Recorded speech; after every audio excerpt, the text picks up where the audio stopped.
Now, Memorial Day is a day that is set aside to recognize those people that died for these freedoms. I'm very familiar with World War II, of course, and that's where my father lost his life. But in that war, there were well over 400,000 Americans that lost their lives. If you do the math on that, that averages out to 220 people a day. Most people in this country have no conception of that. People who walked in my shoes, of course, do. There were over 183,000 American kids in that war that lost their dads. So I'm not alone by any means. But people like me probably stop and think about that more than the average citizen. Memorial Day, first of all, means memory. And I think Memorial Day allows us and should force us to stop and think that we have privileges today because of the people giving their lives for us to have those privileges, going to battle and stepping up and saying, yes, I will do that. I will go do this for my country and for my people so that we may have the privilege to vote. We may have the privilege to protest, if you will. We may have the privilege to speak the language that we do. We may have the privilege to do a number of things that we do. In Iraq, I was a battalion commander. We had 488 soldiers from the 224th Engineer Battalion. Somebody is giving a commander the responsibility for their child. This 17, 18-year-old young lady or young man and a family saying, yeah, you can take my son to war. And then yet we're asking them to do some things that are terribly dangerous. He was deployed to Kandahar at the time. I was not told much. He says it was an unwritten rule, EODs don't tell their mommies what they do.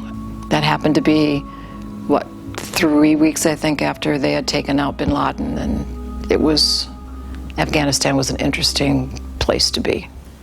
The IED was remotely tripped. He was killed immediately. That IED went off and then another one was tripped, and there were a lot of deaths that day.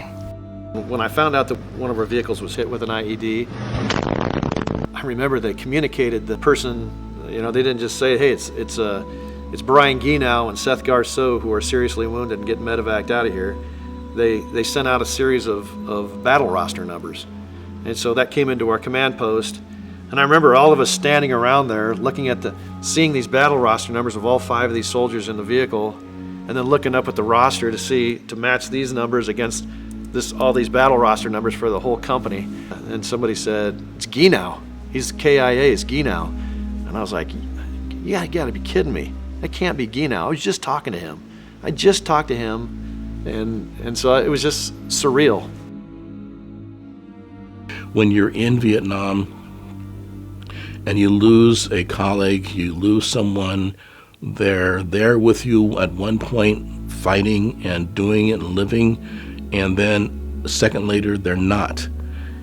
And they're gone, but you need to continue following out your task and fighting and doing what you're called to do. You have zero time to remember to memorialize your friend there. It was probably 4 or 5 years after it was constructed that I was actually able to go to the wall. And for the first time, I was there, and I could not contain myself. And that wall smacked me in the face, and all of that came on me, and I think on most soldiers that went there. I think for me, to go there to Phil is just plain overwhelming. And Memorial Weekend, I think we all should reflect. I don't think everybody can relate because they all weren't there, or may not everyone have a loved one that was, but we definitely need to set aside the grill and spend some time reflecting. It's okay to enjoy your picnics, it's okay to enjoy all those sales, but take a moment to just acknowledge the fact that we need to have some time to be grateful for those things, and grateful that they're willing to give their life. Remember that there are families who are missing some of their loved ones, and that we should just take a moment to be grateful for that, because that's what we families want, is to make sure that what they did is important and that it doesn't get forgotten.